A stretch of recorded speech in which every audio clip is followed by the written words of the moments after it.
And then again, I have to find my PowerPoint and start sharing, which I do from here. Okay, that should be it. You see also here now the textbook already, but what I'm looking for is this PowerPoint. So from the beginning. Okay. All right, so welcome to lecture 4 of my classical Greek introductory course. Today,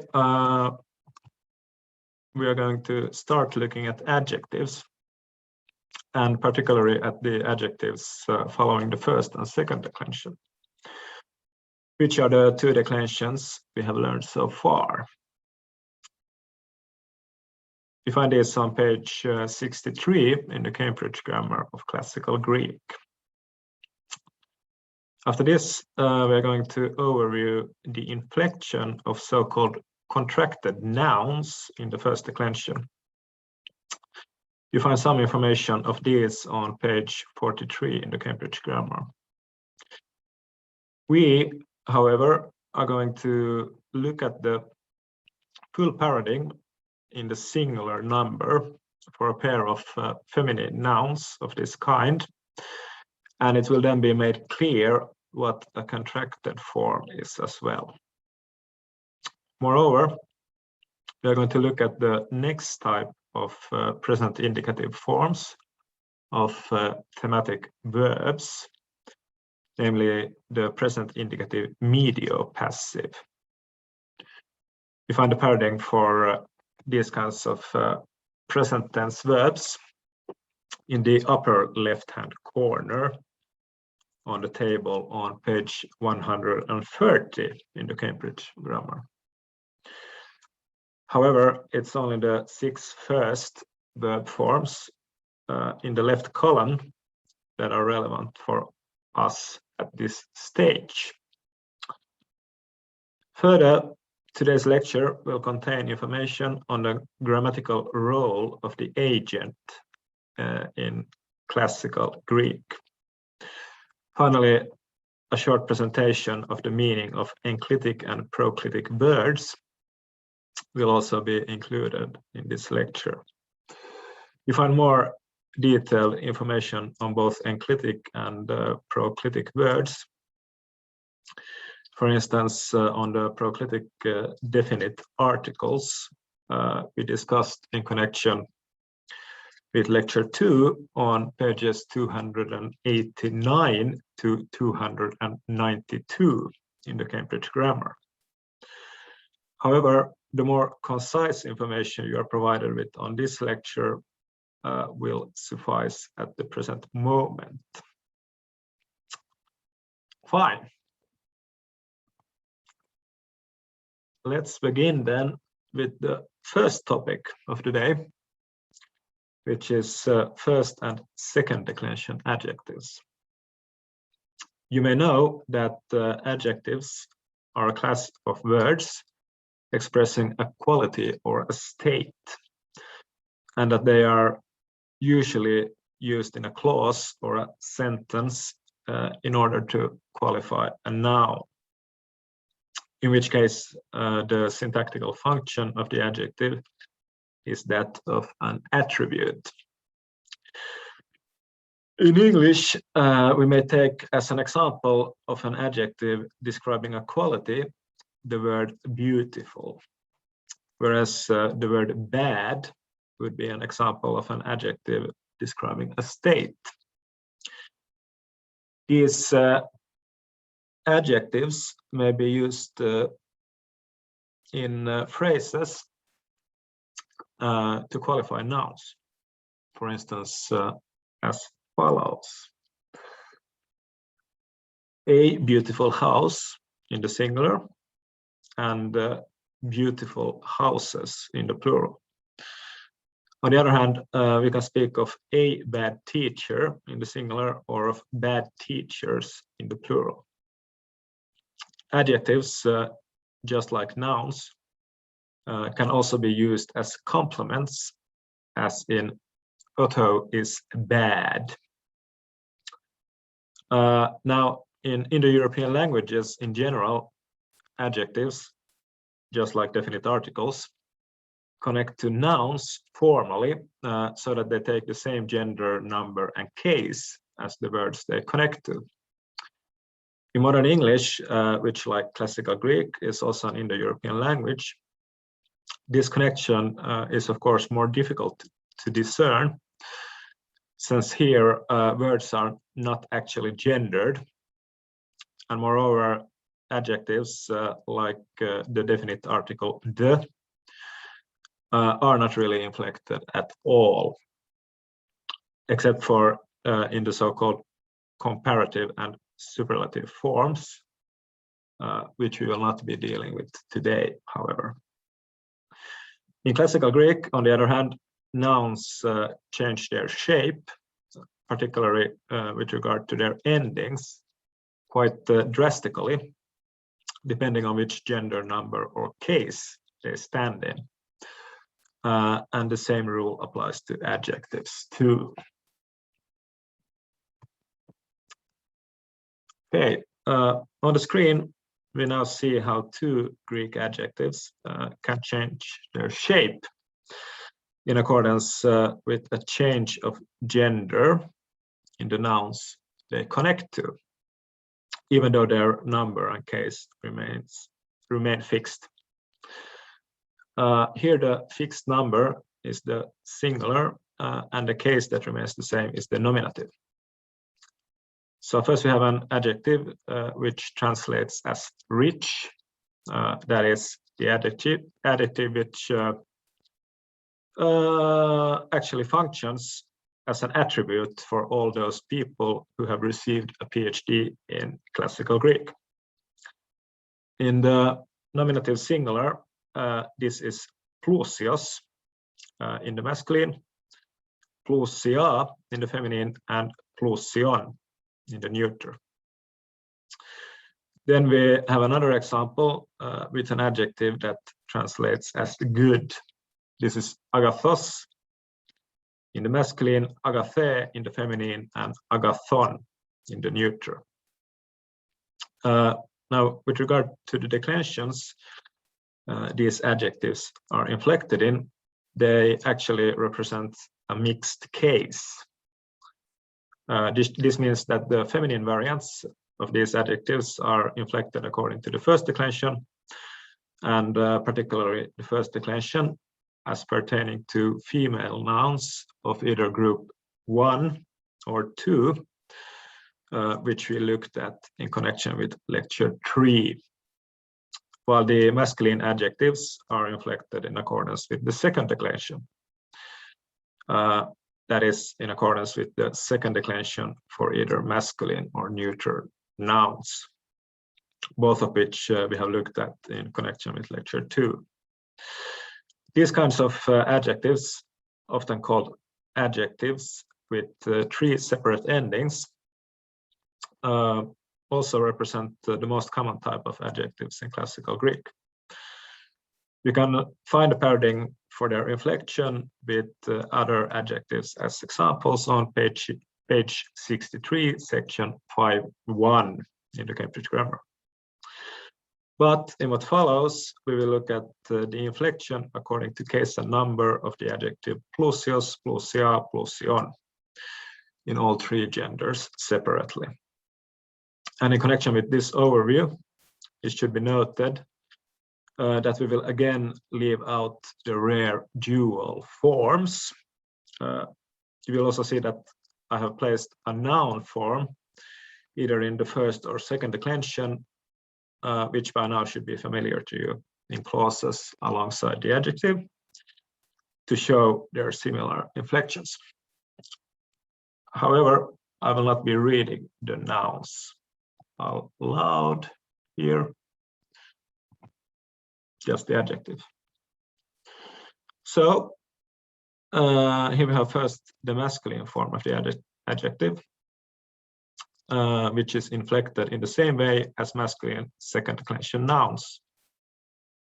and which in the singular has plusios in the nominative, plusiu in the genitive, plusio in the dative, plusion in the accusative, and plusie in the vocative. And in the plural, we have plusioi in the nominative, plusion in the genitive, plusiois in the dative, plusius in the accusative, and plusioi in the vocative. Okay, next we have the feminine forms of this adjective. This inflection actually corresponds to group 2 of the feminine first declension nouns we looked at last time.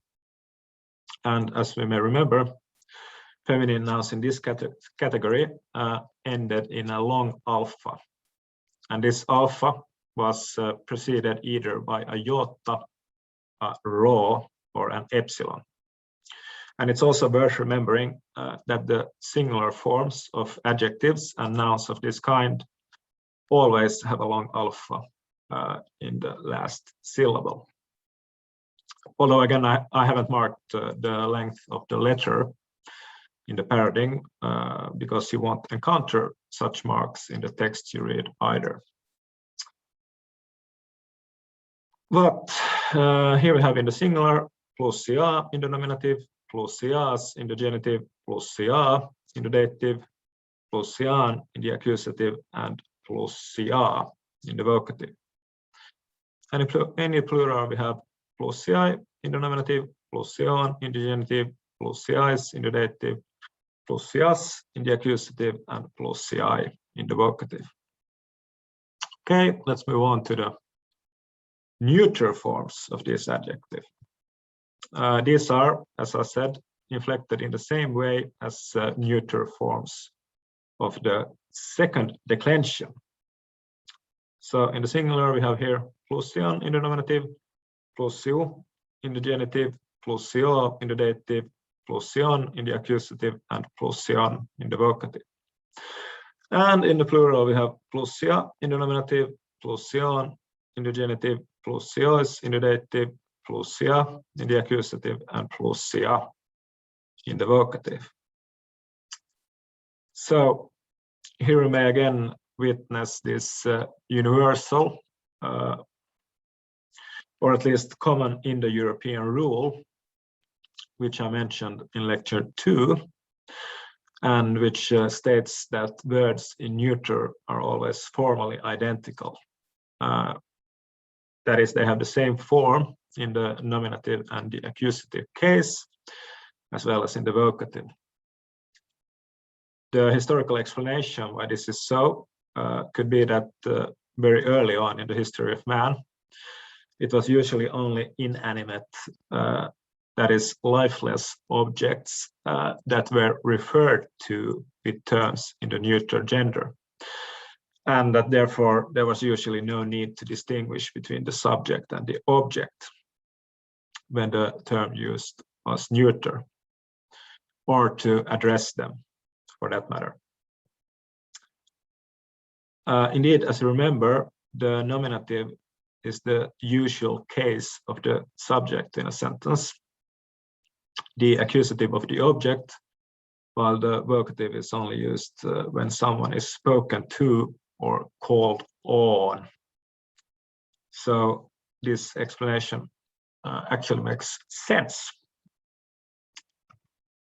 Okay, the other kind of adjectives of the mixed endings type are, as I mentioned, of a kind where the masculine and neuter forms are inflected exactly like in plusios, plusion, and the feminine form likewise follows the inflection of the first declension nouns. However, here the feminine form is inflected like group 1 feminine first declension nouns that we have dealt with in lecture 3. And an example of an adjective of this type is agathos, agathe, agathon. But I will not go through the full paradigm for the declension of this adjective. You can go back to lecture 2 and 3 if you like, and compare with the parallel inflections of nouns in the second and first declension. But what's worth noting is that when you look up these kinds of tree-ending adjectives in dictionaries, you will find that their masculine singular nominative form is usually given in full, while the feminine and neuter forms are only marked with the last letter giving their endings. Like in the example you see on the screen with the adjective meaning small, that is mikros, mikra, mikron, or the one meaning beautiful, which is kalos, kale, kalon.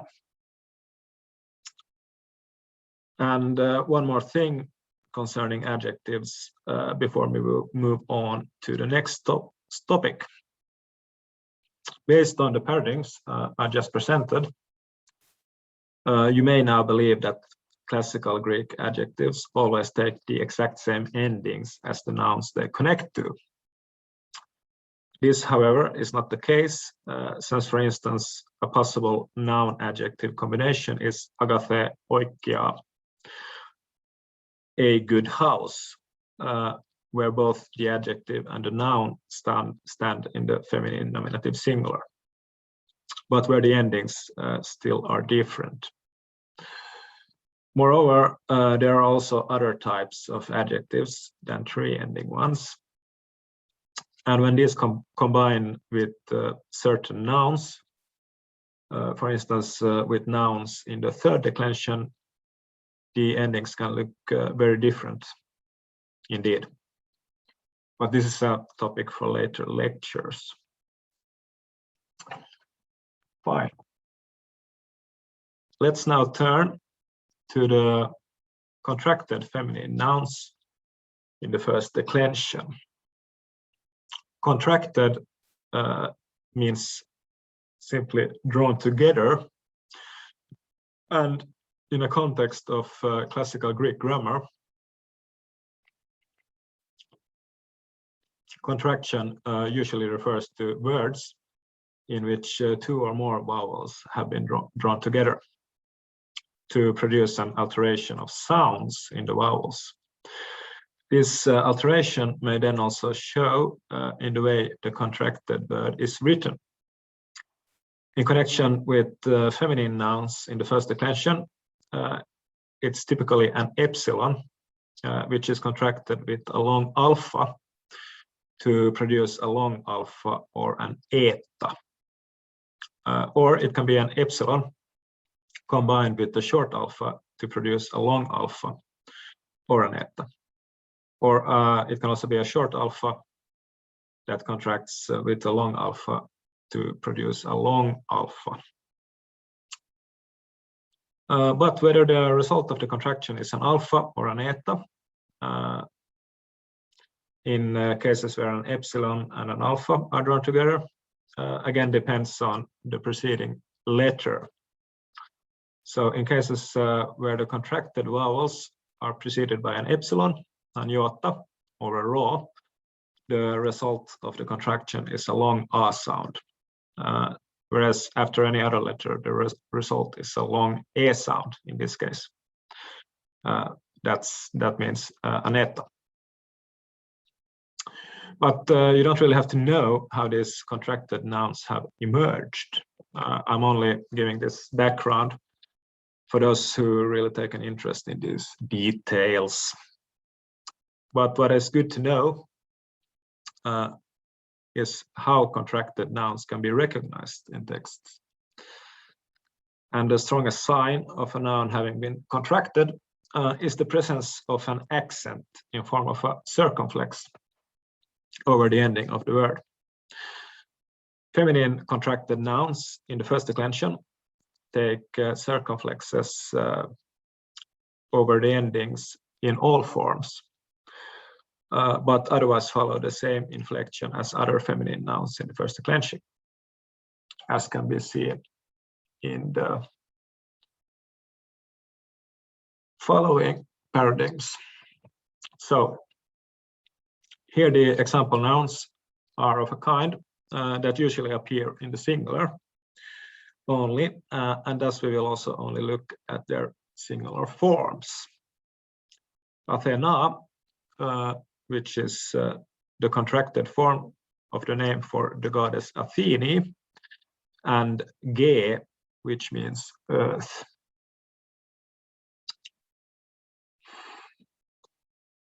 In the first case, we have an ending with an epsilon that has been drawn together with a short alpha, combining into a long E sound. This noun is inflected in the following way: Ge in the nominative, Ges in the genitive, Ge in the dative, Gen in the accusative, and Ge in the vocative. And in the second case, we have a short vowel and a long vowel alpha combining into a long A sound in the contraction. This noun is inflected in the following way: Athena in the nominative, Athenas in the genitive, Athena in the dative, Athenan in the accusative, and Athena in the vocative. Okay. That's all you need to know about contracted verbs for the moment. They can be recognized, as I said, by the presence of a circumflex or the ending of the verb. Okay. Let's now turn to the next topic of today, which is the inflection of thematic verbs in the present indicative medio-passive. In this connection, we are again going to make use of the typical paradigmatic Greek thematic verb, which is paideuo in the first person singular present indicative active, as we have learned. As we also remember, the stem or root in this verb is paideu, and when you place a column of specific medio-passive endings after this root, you get the indicative medio-passive forms of this verb. So this is how the inflection of the verb paideuo looks like in the medio-passive present indicative.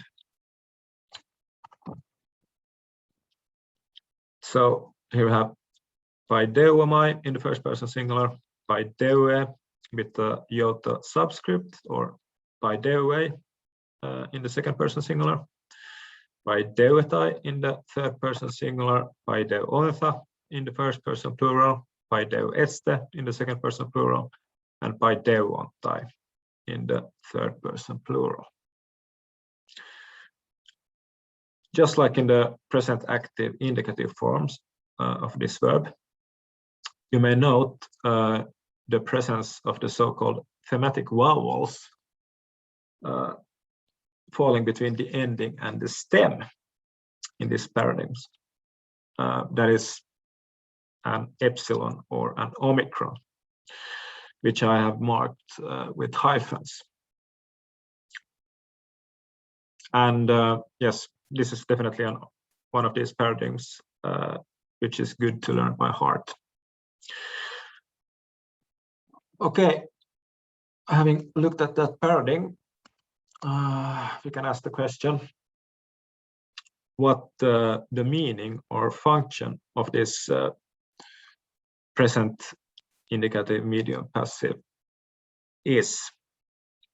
So as we remember, the present tense generally expresses ongoing actions or happenings in the present. And the indicative mood, on the other hand, we remember was used mainly to express factual happenings or doings. And the active voice, again, is used when the subject of the sentence is the one who is performing the action.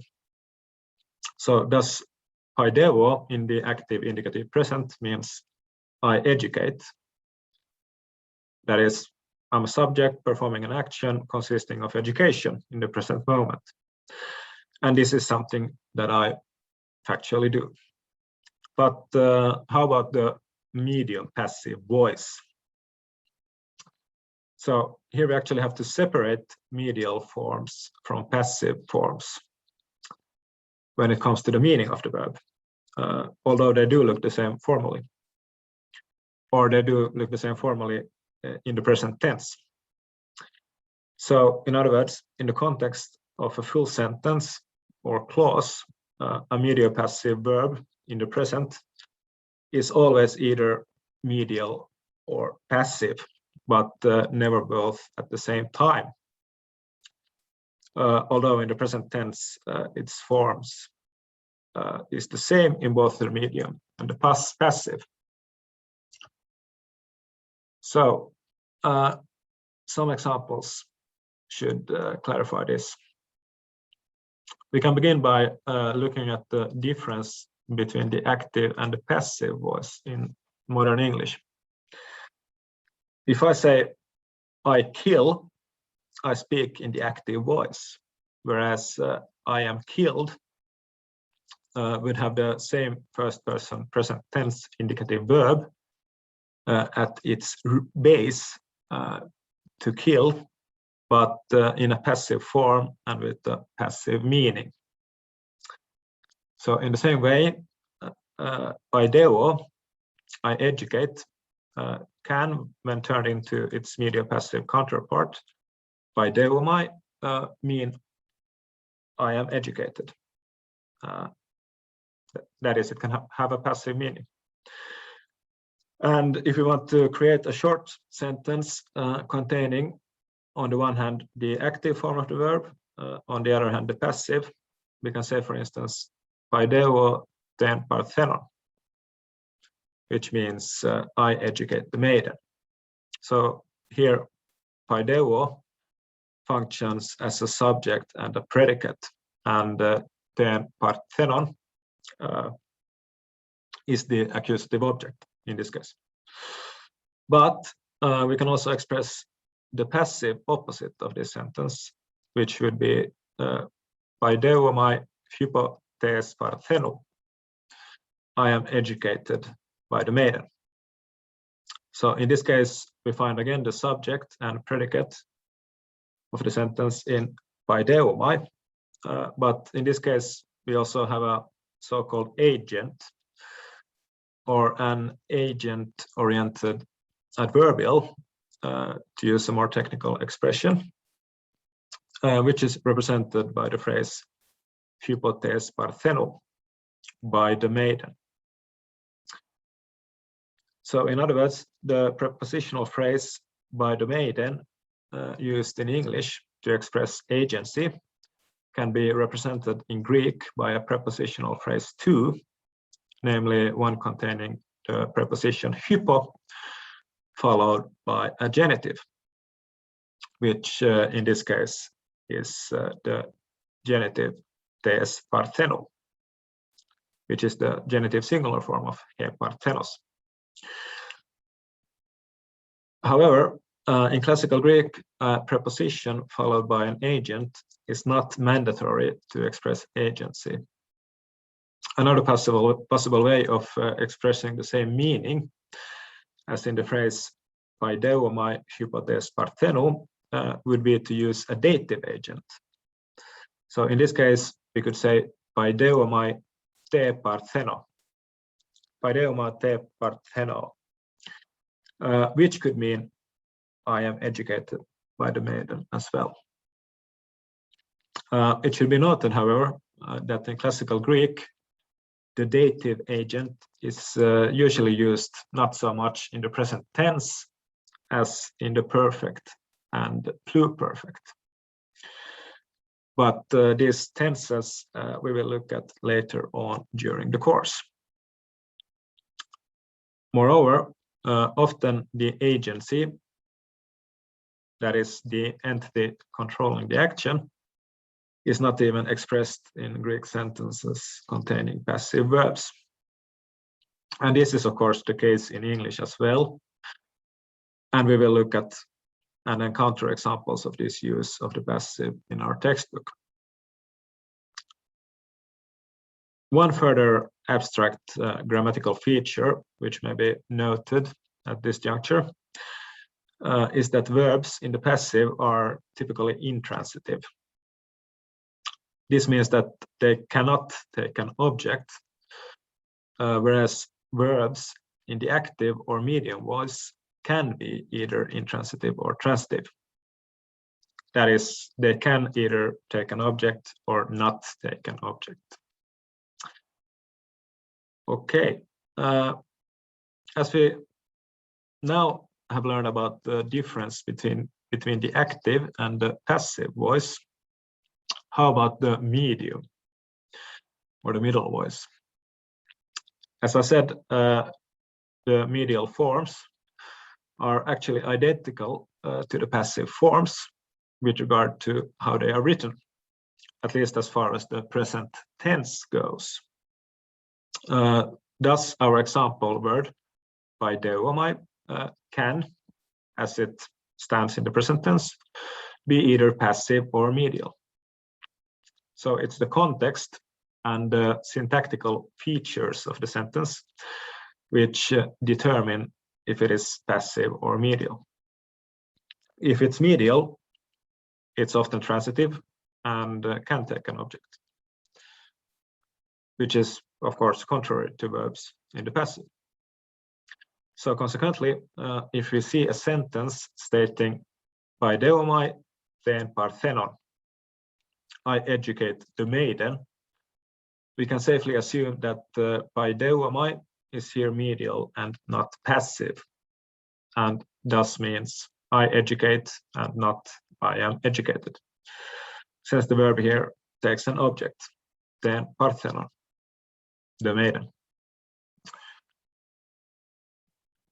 Okay, so the usual explanation for how the medial voice is distinct or can be distinguished from the active voice is that the medial verbs involve the subject performing the action in the actual sphere of the action,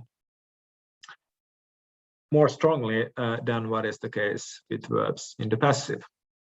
In other words, or verbs in the active, I mean. In other words, the medial voice involves a reflexive aspect, which is lacking in the active, which means that the action kind of reflects back on the subject performing the action in the medial. So this aspect of the function of the middle voice is apparent in the verb luo, which is luomai in the medial. In the active, this verb translates into I wash someone else, whereas in the medial, it means I wash myself. So the latter form, luomai, can also be passive from a formal point of view, of course, because formally passive and middle forms are identical in the present tense. So if it would be passive, then it would mean in this case I am washed, or I am being washed. But it should be noted as well that the medial forms of some verbs receive a special meaning, which is quite disconnected from the active. But if this is the case, these separate meanings are given in dictionaries. Okay, the time has now come for the last topic of the day, which is proclitic and enclitic verbs. Both of these verbs stand in the normal case without an accent. This means that they are not emphasized. From the point of view of pronunciation, the proclitic words form a unit with the verb that follows them, while the enclitic words connect to the preceding word in the sentence. And we have already looked at some examples of proclitic words. So, for instance, the definite articles that consist of vowels or diphthongs are examples of such words. So, for instance, ho, he, hoi, and hi. Further examples of proclitic words are certain prepositions, such as eis, which means into, or ek, from, en, in, and also the negation u, which means not, as we remember. These are all lacking an accent, as you can see. They only have these breathing signs, either a spiritus asper or a spiritus lenis that we have encountered. Examples of enclitic words, on the other hand, include the two verbs meaning he, she, it is, or they are, which we have looked at. That is estin and eisin. These also lack an accent in the normal case, but have the breathing sign spiritus lenis, since they both begin with the vowel. However, not all enclitic words stand without an accent, but accentuated enclitic words will be dealt with later. Okay, that was the actual lecture for today, but I think that we could still have a look at the paradigm for the inflection of the verb eini, to be, since we have encountered quite a few of these forms already. So this is how Amy, I am, is inflected in the singular and the plural in the present indicative. So there's no distinction between different voices when it comes to Amy, or different voices. So these are all basically active, you can say. So Amy, we have Amy here in the first person singular, I am, then you are in the second person singular, estin, he, she, it is in the third person singular, and then esmen in the first person plural. So that's we are. And then este, they are, you are in the second person plural, and eisin with this new efalkristikon here, which can either be there or not be there, depending on the following word. So eisin is they are.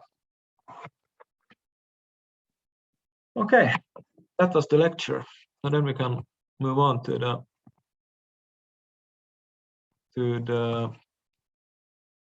chapter in the textbook and see what we can make out of it. Now we are only very few people here, so only two persons are present, which of course is a shame, but can't be helped. But let's see what we can make of this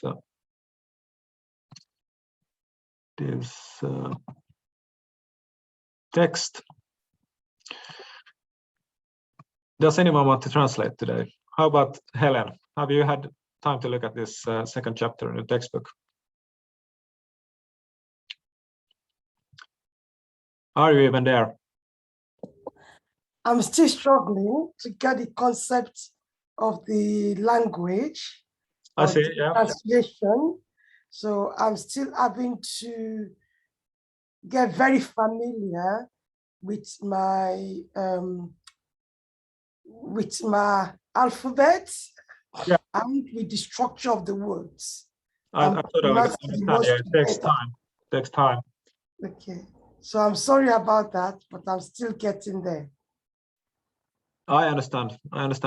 It takes time, and when you have this material, you don't have to necessarily study this, you know, in the pace that we are going through it during these lectures. So you can just gather this material and study it in your own pace as well. That's totally fine.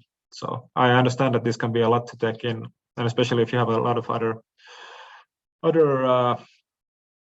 duties as well, like work and family and whatnot, then it can be challenging. So I think what I'm going to do today, I'm just going to go through this and these sentences one by one and translate them and see if there is something there which needs to be brought to your attention. But I think I'm just going to actually translate them today, and then if you have some further questions about this text, or if you want to send me your translations, you can do it later. So here we have the first sentence, he oikea he tyras. That means let me just close my phone so it doesn't disturb. Someone is asking what kind of shoes are good to have in prison. Here, yeah, I don't know. I've never been there.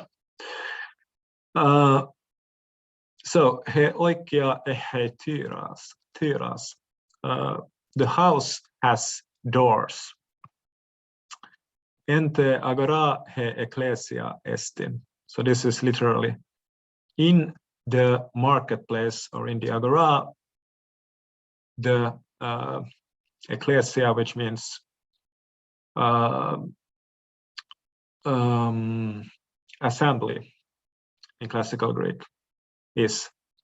So the assembly is in the marketplace. He ecclesia in Koine Greek, of course, it means the church in a Christian context. He ecclesia is, of course, the church or the congregation. But here it's just marketplace, or not marketplace, but assembly. So where people gather to vote, that place in these ancient Greek democracies. So the assembly is in the marketplace. Ufeugomen teen Sofian alla teen morian. We do not flee the wisdom, but folly. So folly is what's to be escaped and not wisdom. Stergete teen skian ton helaion. You, in the plural here, you two, or you all love, not you two, but you all love teen skian, the shadow of the olive trees. So we have here a possessive genitive here, the shadow of the olive trees. Ho Plutos pollakis aitia tes atichias estin. Ho Plutos, wealth. This is an adverb, pollakis, often. So the wealth often cause of misfortune is, literally. So the cause of misfortune is often wealth. You could maybe translate it as. Here we have again this stergo, I love. Stergo ten he sychian tes hesperas. Alla ufeugo ton ponon tes hemeras. I love the peace of the evening, but I do not escape the ponos means as much as burden or labor. It could be labor. The labor of the day, tes hemeras, the genitive singular form of hemera, the day. So the labor or the work of the day. Ente G4 estin oikea. On the bridge is house. So on the bridge there is a house. It can be translated as. Tais mahairais teiromen tuspolemius. So here we have an instrumental use of the dative plural. With the knives or with the swords, we destroy the enemies. Talmud says ten elsebeyan tu dulu. So here we have a verb form in the second person singular. So you do something. You marvel at, or you wonder at. You marvel at the piety of the slave. So here we have, again, possessive use of the genitive form of ho doulos, the slave, tu dulu, of the slave. Uk agnoia alla Sofia kai Andrea zotsomen ten eleferiantes horas.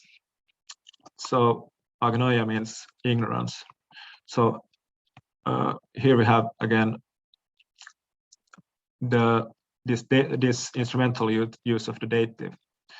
So these are all dative singular forms. You can recognize them by this iota subscript here falling under. So that's a very good way. If you know it's a noun form, you can see that. If you know that it's a noun and you can see that the last letter has an iota subscript under it, then it's quite likely that it will be an dative singular form of that noun.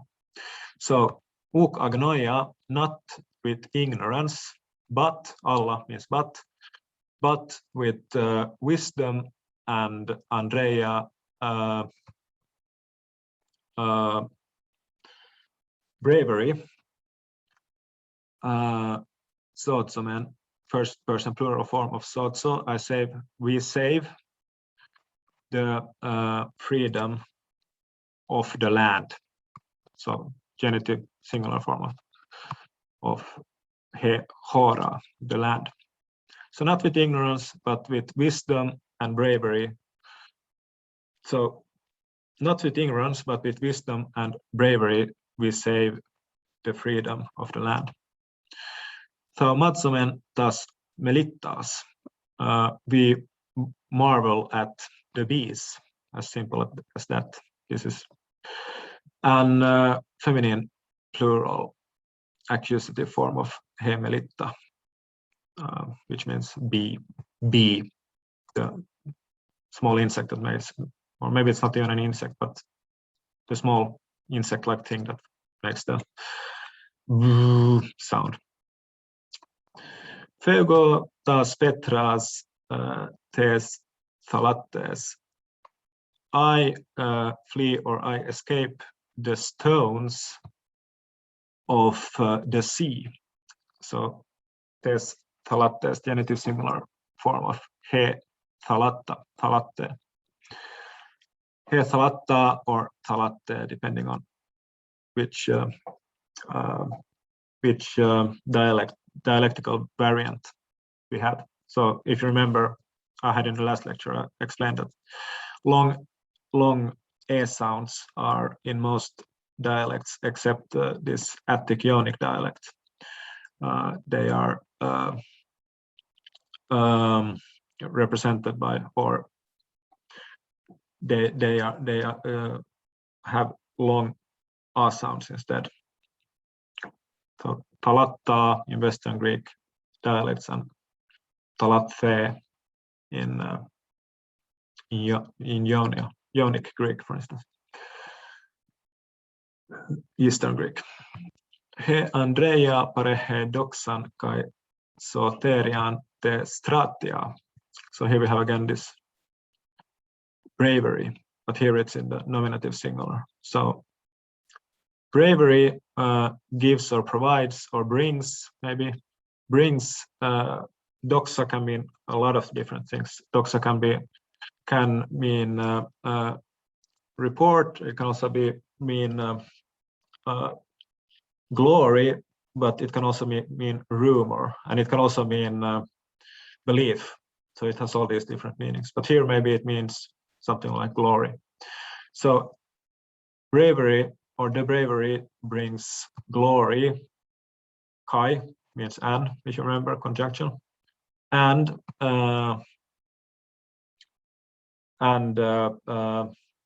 safety or survival. So safety maybe here brings glory and safety. To what does it bring safety? So here we have the proper dative. So answers the question for what the action in the sentence occurs. Who's the recipient? The recipient here is he stratia, so the army. So the bravery provides or brings glory and safety and survival for or to the army. He bia ton theellon phteirei taas ton anthropon oikeas. He bia force of what? The force of the storms. The force of the storms destroys the houses of the humans, or of the men, of the humans maybe. So here we have this again, this case where we have an attributive genitive, which or a possessive genitive, which falls between the definite article and the actual noun which it connects to. So taas, oikeas, these two are connected, but then we have this attributive genitive here in between. So taas ton anthropon oikeas, the houses of the humans. So the power or the force of the storms destroys the houses of the humans. Okay, then we have this number 4. Hai bibloi tais korais hedonen parehusin. So here we have hai bibloi in the nominative plural. Hai bibloi, the books. The books bring or provide. What do they provide? Hedonen. So the books provide pleasure. Hedone means pleasure. And for whom do they provide pleasure? So here we have again this proper use of the dative. Tais korais. So for the maidens. So the book brings pleasure to the maidens. Okay. Entais hylais eisin pegai. So here we have this. If you remember, I said that if an word begins with an ypsilon in Greek, then it has a spiritus asper. So that's what we have here, spiritus asper. Entais hylais eisin pegai. Pegai. This means in. This is the preposition en, which means in the woods. Entais hylais, in the woods. There are, what are there? There are springs. So in the woods there are springs.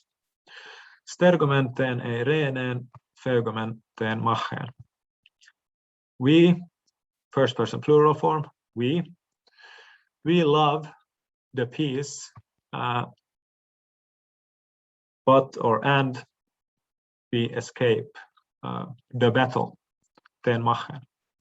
So here, 2 accusative objects and two subject predicate combinations, stergomen and feugomen, both subjects and predicates. Te nike zod susin hoi strategoi ten horan. So here we have an instrumental use of the dative again. Te nike, with the victory, or by means of the victory. Maybe with the victory, the generals save the land. So with the victory, the general saves the save the land, or the generals save the land by means of the victory. Something like this. So that's all for today.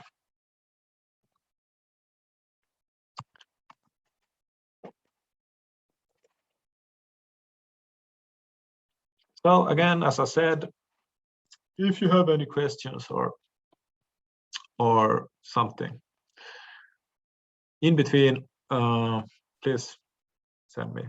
And also, if you have any translations, anything, contact me, and we can work it out.